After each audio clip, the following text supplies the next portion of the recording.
यहाँ पर हम बात कर रहे हैं नेशनल वाटर पॉलिसी की 2012 की और 2021 की ड्राफ्ट नेशनल वाटर पॉलिसी। इन दोनों में क्या अंतर है, इन दोनों ही बातों को जानेंगे क्योंकि एमपीपीएससी के मेंस में अधिकतर पॉलिसी से रिलेटेड क्वेश्चन आते रहते हैं। वाटर स्कैरसिटी वाला टॉपिक स्पेशली मेंशन्ड है MPPSC mains paper 3 part B environment के अंदर। ठीक है, तो चलिए जानते हैं क्या अंतर है दोनों में। तो जब हम बात करते हैं नेशनल वाटर पॉलिसी की, तो ये पॉलिसी अभी हाल फिलहाल में एक्टिव पॉलिसी है। ठीक है, draft policy is the proposed policy. यहाँ पे एक शब्द लिखा हुआ है प्रपोज्ड, तो इसमें कुछ खामियां रही होंगी तभी 2021 की ड्राफ्ट पॉलिसी बनाई गई, लेकिन ये अभी एक्टिव नहीं है, एक्टिव 2012 वाली पॉलिसी ही है। तो इन दोनों में क्या अंतर है, इस चीज को हम जान लेते हैं, क्यों जरूरत पड़ी 2021 में फिर से पॉलिसी बनाने की। ठीक है, 2012 की जो पॉलिसी थी उसमें इस बात को मेंशन किया गया था कि इफिशिएंट यूज करना है हमको वाटर का, और वाटर को इकोनॉमिक गुड की तरह देखा गया था।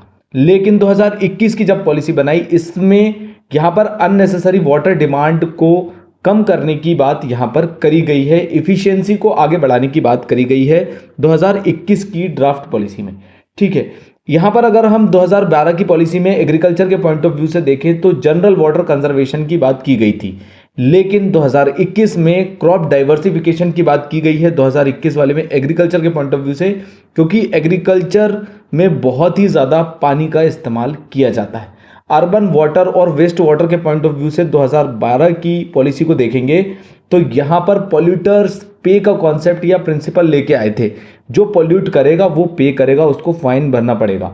लेकिन 2021 की पॉलिसी में इसको बदलकर treat and reuse of waste water की पॉलिसी, जो हमने 2021 में जो पॉलिसी बनाई उसको कर दिया गया है। ठीक है, इसके बाद इन्वायरमेंटल प्रोटेक्शन के हिसाब से देखें तो 2012 में मिनिमम इकोलॉजिकल फ्लो का कॉन्सेप्ट आया था, जिसको हम ई फ्लो के नाम से जानते हैं। यहां पर रिवर्स और ट्रेडिशनल वाटर बॉडीज को जो है मिनिमम इकोलॉजिकल फ्लो, मतलब एक मिनिमम फ्लो यहां पर बनाने की देने की बात करी गई थी, ताकि जो पानी में रहने वाले जीव जंतु हैं वो उनकी लाइफ बनी रहे। लेकिन 2021 में बदलकर इसको सस्टेनेबल वाटर कंजप्शन कर दिया गया है। ओवरऑल प्रमोट करना होगा सस्टेनेबल वे में एग्रीकल्चर, इंडस्ट्रीज, अर्बन एरियाज में वाटर के कंजर्वेशन को। तो ओवरऑल आपको यहां पर 2012 की नेशनल वाटर पॉलिसी और 2021 की ड्राफ्ट नेशनल वाटर पॉलिसी में अंतर समझ में आया होगा।